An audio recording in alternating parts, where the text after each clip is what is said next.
ज्ञानेश महाराव यांनी संभाजी ब्रिगेडच्या वाशीच्या अधिवेशनात प्रभू श्रीरामाबद्दल केलेल्या वक्तव्याचे राज्यभर तीव्र पडसाद उमटले। शरद पवार व्यासपीठावर असताना ज्ञानेश महारावांनी रामाविरोधात वक्तव्य केलं। या वक्तव्याला शरद पवारांची मूकसंमती आहे का असा सवाल भाजप कार्यकर्त्यांनी केला।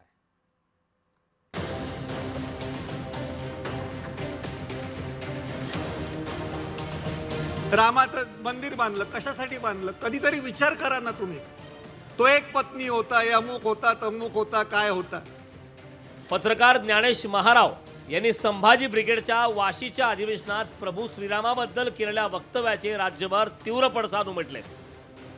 शरद पवार व्यासपीठावर असताना ज्ञानेश महारावांनी रामाविरोधात वक्तव्य केलं।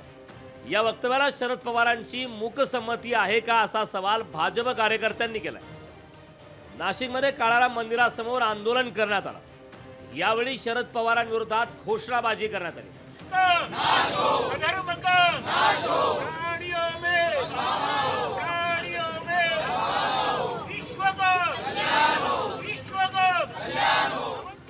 या व्यक्तीनं तर आमच्यावर, आमच्या श्रद्धेवर आणि आमच्या धार्मिक स्वातंत्र्यावर सुद्धा वेगवेगळ्या प्रकारचे ॲलिगेशन्स केलेले आहेत। यांच्या विरोधामध्ये कोणी बोलायला लागलं तर बहुतांशी तिथे साहेब उपस्थित असतात आणि ते कुठलाही विरोध करत नाहीत।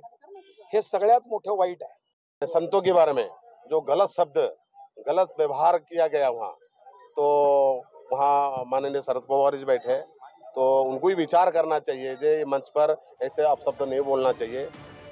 शरद पवारांचा हिंदुत्व विरोधी अजेंडा असल्याचा आरोप शिवसेना प्रवक्ते संजय शिरसाट यांनी केला।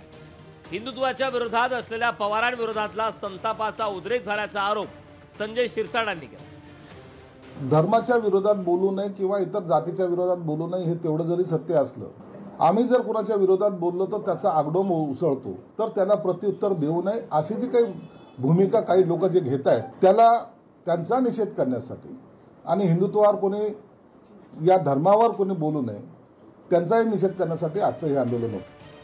वास्तविक पाहता हे वक्तव्य ज्ञानेश महारावांनी केलं होतं, पण त्यावेळी शरद पवार व्यासपीठावर उपस्थित होते। त्यांनी त्याला हस्तक्षेप कसा केला नाही असा सवाल भाजप आणि हिंदुत्ववादी संघटनांचा आहे। निवडणुका जशा जवळ येत आहेत तशा धार्मिक जाणीवा अधिक संवेदनशील झाल्यात का असा सवाल या निमित्तानं निर्माण झालाय। महेश महालेसह सचिन बडे, लोकशाही मराठी, मुंबई।